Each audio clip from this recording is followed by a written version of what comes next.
Video में आज का विषय है sexual reproduction in flowering plants. Flower का ध्यान आते ही हमारे मन में बहुत सुंदर सुंदर फ्लावर जैसे रोज, लिली, जास्मीन ऐसे आते हैं और जो ऑर्नामेंटल पर्पज से जो यूज़ किए जाते हैं। ऐसे फ्लावर को ग्रो करना और स्टडी करना एक हॉर्टिकल्चर के अंतर्गत आता है। वैसे फ्लावरिंग प्लांट को एंजियोस्पर्मिक प्लांट्स भी कहते हैं और एंजियोस्पर्मिक प्लांट में flower is the site of reproduction. अब हम बात करते हैं स्ट्रक्चर ऑफ फ्लावर की।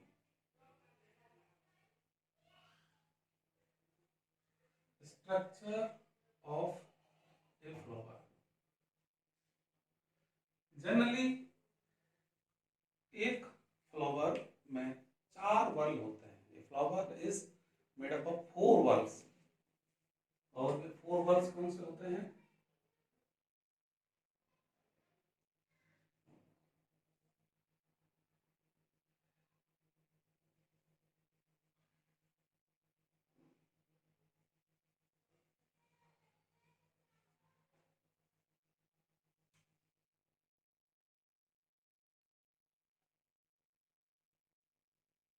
आउटर मोस्ट वर्ल कैलिक्स, उसके जस्ट इनसाइड का जो वर्ल है वह कोरोला, उसके ठीक जो इनसाइड पाया जाता है वह एंड्रोसियम,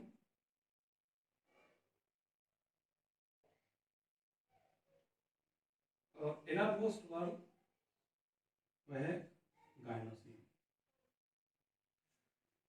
ये वर्ल्स, पूरे वर्ल्स में जो इंडिविजुअल यूनिट है अर्थात एक यूनिट को, कैलिक्स की यूनिट को, इनकी जो यूनिट्स हैं, कैलिक्स की यूनिट को सेपल कहा जाता है, कोरोला की यूनिट को पेटल कहा जाता है, एंड्रोसियम की यूनिट को स्टेमन कहा जाता है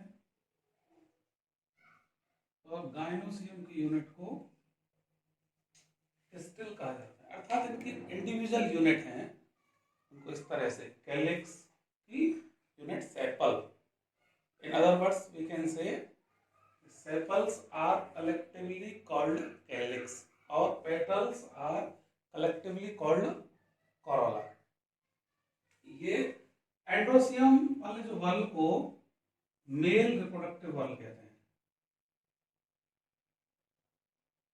मेल रिप्रोडक्टिव वर्ल इसलिए कहते हैं क्योंकि एंड्रोसियम मेल सेक्स ऑर्गन, ऐसे ही स्टिल वाला जो वर्ल है या गाइनोसियम वाला वर्ल है इसे फीमेल रिप्रोडक्टिव वर्ल कहते हैं क्योंकि इसमें ये फीमेल सेक्स ऑर्गन्स होते हैं जिसमें फीमेल गैमीट का निर्माण होता है। इसमें मेल गैमीट का निर्माण होगा या फीमेल गैमीट का निर्माण होगा, अर्थात they play a direct role in the process of reproduction. So these are called reproductive whorls, but they do not play a direct role. इनका कोई डायरेक्ट रोल रिप्रोडक्शन में नहीं होता और इनको एक्सेसरी वर्ल कहते हैं, एक्सेसरी वर्ल्स। तो ये जो चारों जो पार्ट हैं, अब हम एक फ्लावर की स्ट्रक्चर में इनको कैसे एक सिंपल तरीके से ड्रॉ कर सकते हैं, तो ये देखना है।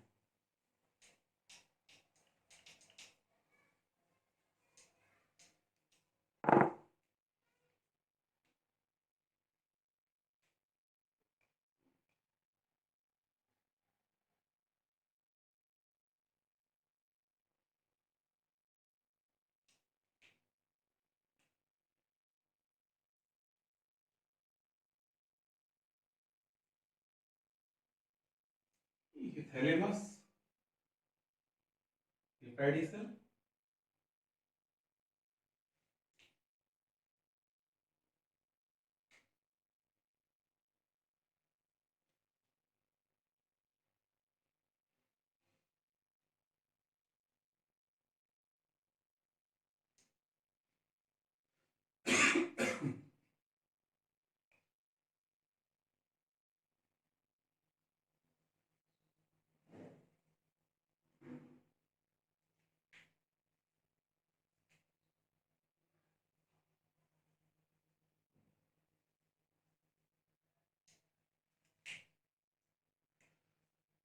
ये सेपल है, और ये अट्रैक्टिव कलर के ये पेटल होते हैं। इसके बाद ये आउटर मोस्ट बल था सेपल वाला, उसके जस्ट इनसाइड वाला बल पेटल वाला है। इसकी ठीक इनर जो वर्ल है वह है एंड्रोसियम वाला।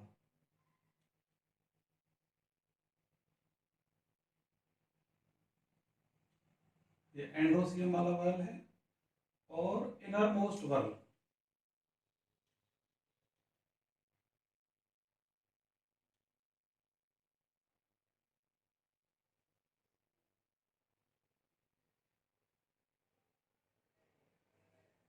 ये इनर मोस्ट वर्ल है, ये गाइनोसियम वाला है। तो ये एंड्रोसियम की यूनिट है स्टेमन। तो एक स्टेमन में दो पार्ट होते हैं, ये एंथर और ये फिलामेंट। इसको कहते हैं स्टेमन। क्लियर? एक स्टेमन में दो पार्ट होते हैं, एंथर और फिलामेंट। ये इनर मोस्ट वर्ल जो गाइनोसियम वाला है, रिप्रोडक्टिव वर्ल है। इस फीमेल रिप्रोडक्टिव वर्ल की जो यूनिट पिस्टिल या कार्पेल है, उसके तीन भाग होते हैं, स्टिग्मा, स्टाइल और ओवरी। स्टिग्मा, स्टाइल और ओवरी ये एक पिस्टिल या कार्पेल। इस प्रकार से हम देखते हैं जो मेल रिप्रोडक्टिव वर्ल था, उसमें मेल रिप्रोडक्टिव वर्ल में एक एंथर, बाइलोब्ड एंथर, दो लोब होते थे इसमें, ये एंथर था और ये फिलामेंट। और ये एंथर लोब जिस टिश्यू के द्वारा जुड़े रहते थे, एक वेस्कुलेटेड टिश्यू जिसे कनेक्टिव, तो ये एक स्टेमन है। अभी इसकी चर्चा मैं करूंगा। ये फीमेल रिप्रोडक्टिव यूनिट है। इस एंथर के अंदर जो पोलन ग्रैंड बनेंगे और जिनसे मेल गैमीट उत्पन्न होंगे। अब कैसे होंगे ये अभी चर्चा करेंगे। और जो पिस्टिल है, इसमें यहां शो किया है स्टिग्मा, स्टाइल, ओवरी।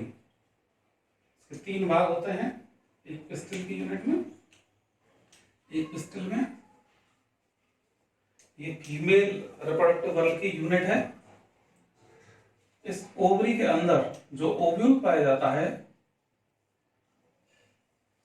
उस ओव्यूल में फीमेल गैमीट होगा। इसका अभी इसकी चर्चा अब हम करेंगे। तो जैसा हमने कहा था, अब हम चर्चा करते हैं मेल रिप्रोडक्टिव वर्ल में जो मेल रिप्रोडक्टिव यूनिट थी स्टेमन की चर्चा करते हैं। तो ये स्टेमन में है जो एंथर और फिलामेंट, एक स्टेमन के जो पार्ट है। एंथर यहाँ पर बाइलोब्ड होता है, जिसे डाइथिकस एंथर या बाइथिकस एंथर कहते हैं। कहीं कहीं यह मोनोथिकस भी होता है, एक्सेप्शनली, मतलब मोस्टली ये डाइथिकस होता है। लेकिन जैसे कि मालवेसी फैमिली में मालवेसी फैमिली के प्लांट में के स्टेमन में यह मोनोथिकस सिंगल लोब्ड होता है। ये कनेक्टिव जो टिश्यू है उससे ये जुड़ा रहता है। अब इस एंथर को एक टीएस ट्रांसवर्स सेक्शन लेकर और एक सेक्शनल व्यू में यहाँ पर इस तरह से ऑब्जर्व करते हैं। तो ऐसा ऑब्जर्व करने पर पता चलता है कि जो डाइथिकस एंथर था, उस एंथर में, प्रत्येक एंथर लोब में 2 चैम्बर होते हैं, और 2 चैम्बर कह लो या 2 लोक्यूल कह सकते हैं, या फिर प्रत्येक लोक्यूल को या प्रत्येक चैम्बर को कहते हैं माइक्रोस्पोरेंजिया। ये माइक्रोस्पोरेंजिया, ये 1 2 3 4 सिंगुलर माइक्रोस्पोरेंजियम, प्लूरल माइक्रोस्पोरेंजिया। तो यहाँ पर 4 माइक्रोस्पोरेंजिया हैं, और इस प्रकार से एक डाइथिकस एंथर हो गया टेट्रास्पोरेंजिएट एंथर या टेट्रालोक्यूलर, एक ही बात है। तो इसमें जो प्रत्येक माइक्रोस्पोरेंजिया का जो डेवलपमेंट होता है एक ग्रुप ऑफ सेल्स से होता है, और इसी कारण इस प्रकार के डेवलपमेंट को यूस्पोरेंजिएट टाइप का डेवलपमेंट कहते हैं। फिर अगर एक यंग एंथर की बात करें, एक वेरी यंग एंथर में केवल आउटर लेयर एपिडर्मिस होती है, और ये आर्की स्पोरियम ये टिश्यू होता है। एपिडर्मिस के नीचे हाइपोडर्मिस, ये हाइपोडर्मल सेल्स, या आर जो डेराइव हाइपोडर्मल सेल से डेराइव, ये आर्की स्पोरियल सेल्स। ये आर्की स्पोरियल सेल्स हैं, ये डिवाइड होकर ये 2 प्रकार के टिश्यूज में डिफरेंशिएट हो जाती हैं। आउटर साइड में पेराइटल टिश्यूज, और जो इनर साइड में स्पोरोजीनस टिश्यूज, जो स्पोर्स का निर्माण करेंगे, स्पोर फॉर्मिंग टिश्यूज, उन्हें स्पोरोजीनस टिश्यूज कहा गया है। स्पोर कौन से? माइक्रोस्पोर, यहाँ पर जो स्टेमिन के अंदर, ये एंथर के अंदर माइक्रोस्पोर बनते हैं। जो पेराइटल टिश्यूज हैं वे 3 लेयर का निर्माण करेंगे, एंडोथीसियम और मिडिल लेयर्स और टेपिटम, क्रमशः बाहर से अंदर की तरफ एंडोथीसियम, फिर 2-3 लगभग मिडिल लेयर्स और टेपिटम। जबकि स्पोरोजीनस टिश्यूज की जो सेल्स हैं ये डिप्लॉयड सेल्स होती हैं, और इनमें माइटोटिक डिवीजन होगा, और माइटोटिक डिवीजन के द्वारा ये जो माइक्रोस्पोर मदर सेल्स या पोलन मदर सेल्स या डिप्लॉयड सेल्स का निर्माण करेंगे। तो ये माइक्रोस्पोर मदर सेल्स जो डिप्लॉयड होती हैं, ये या तो माइटोसिस होता है, माइटोसिस, और यहाँ पर ये डिप्लॉयड सेल्स हैं, यहाँ मियोसिस होगा, और मियोसिस के फलस्वरूप ये माइक्रोस्पोर्स, टेट्राड जिन्हें कह रहे हैं, माइक्रोस्पोर्स का निर्माण होगा, जो टेट्राड के रूप में प्राप्त होंगे। तो यहाँ पर जो इसका एंथर का जो टीएस देखा था हमने, तो अब इसकी वाल लेयर्स का अध्ययन करते हैं। इस प्रकार से एक मैच्योर एंथर में जो आउटर टू इनर जो वाल होती हैं, ये एपिडर्मिस, उसके बाद ये पेराइटल टिश्यूज की एंडोथीसियम, फिर लगभग 2-3 मिडिल लेयर्स और इनर मोस्ट टेपिटम। और ये टेपिटम जो सराउंड कर रही है, टेपिटम के अंदर स्पोरोजीनस सेल्स, ये स्पोरोजीनस टिश्यूज, जो टेपिटम है एक स्पेशल नरिशमेंट प्रोवाइड करने वाली एक लेयर है। अभी इसके फंक्शन को भी हम चर्चा करेंगे, इसके फंक्शन की। अब एक एक करके इसकी जो वाल लेयर्स की अगर हम चर्चा करें, तो सबसे पहले जो वाल लेयर्स में आप देख रहे हैं एपिडर्मिस, ये डायग्राम ड्रॉ कर चुका हूँ पहले ही, यहाँ पर ये एक डायग्रामेटिक फिगर है। एपिडर्मिस सबसे पहले एक आउटर मोस्ट एक सिंगल लेयर है जो कॉम्पैक्टली अरेंज्ड सेल्स होती हैं इसमें, और प्रोटेक्टिव इन फंक्शन, इसका जो फंक्शन है एक प्रोटेक्टिव, ये आउटर मोस्ट। इसके ठीक नीचे जो एंडोथीसियम, जो कह सकते हैं हाइपोडर्मल वॉल लेयर है, जो दूसरी वॉल लेयर है पैराइटल टिश्यू से जो डेराइव हुई है, और वह सिंगल लेयर होती है, लेकिन कभी कभी मोस्टली सिंगल लेयर होती है, लेकिन जैसे कॉक्सीनिया प्लांट है उसमें यह डबल लेयर भी पाई जाती है।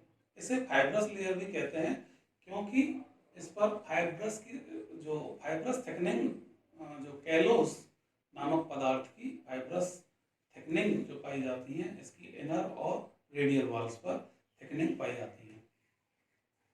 ये इसकी जो रेडियल वॉल पर तरह से ये इनर रेडियल वॉल पर कैलोस की थिकनिंग पाई जाती है।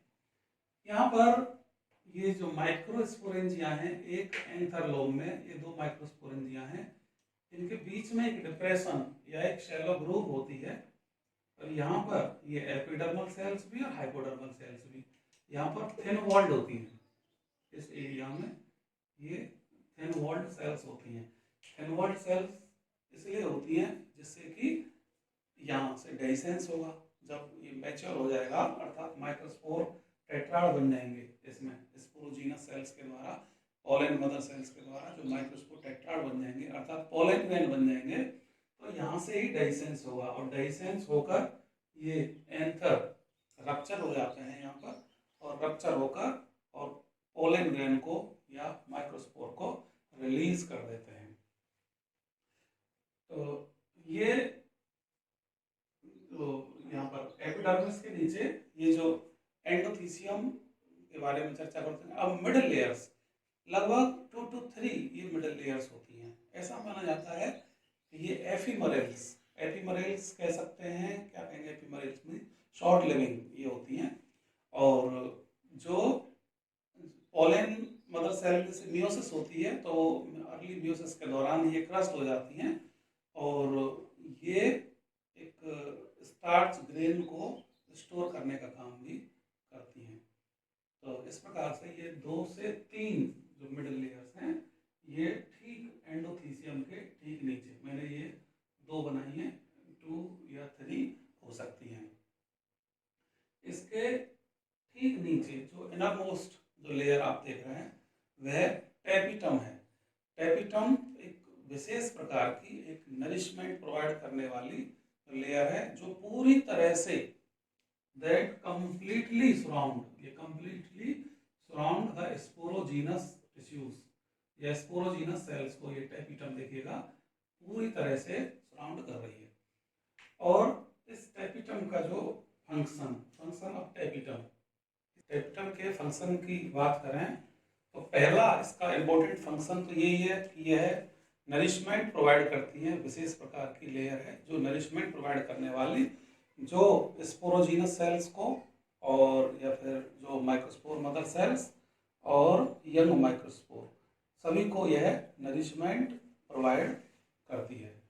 दूसरा, ये एक हार्मोन IAA अर्थात इंडोल एसिटिक एसिड, ये एक हार्मोन प्रोड्यूस करती है, और यह हार्मोन पोलन ग्रेन में स्टोर हो जाता है, जो पोलन ग्रेन की अर्ली ग्रोथ के लिए रेस्पॉन्सिबल होता है।